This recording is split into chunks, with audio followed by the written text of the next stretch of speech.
نوافذي أحكمت إغلاقها حتى لا يأتيني النسيم وفيه عبير الذكريات التي كانت بيننا.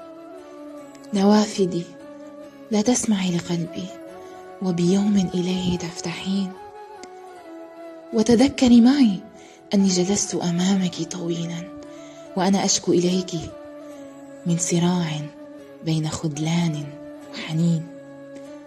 غرفتي أتذكرين ما جرى وتؤيدين أناملي التي طوقها حين حررتها بغصة وألف؟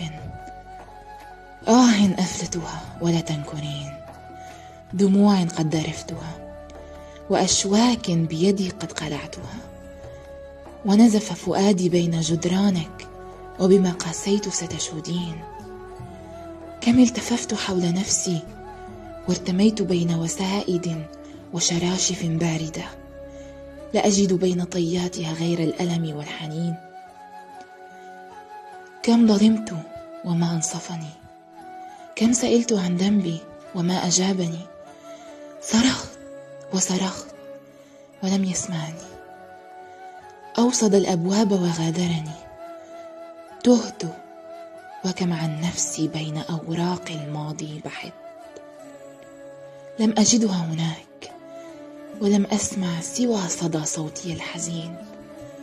قلبي وأنت إن عاد أدراجه وطلب السماح.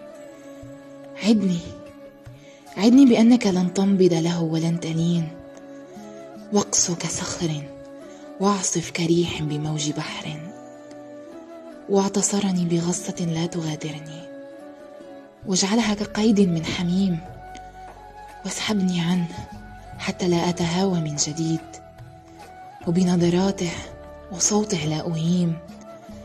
هجرته وأقولها، قوتني الحياة ولن أخضع لقلبي مهما مرت كجليد من دونه السنين.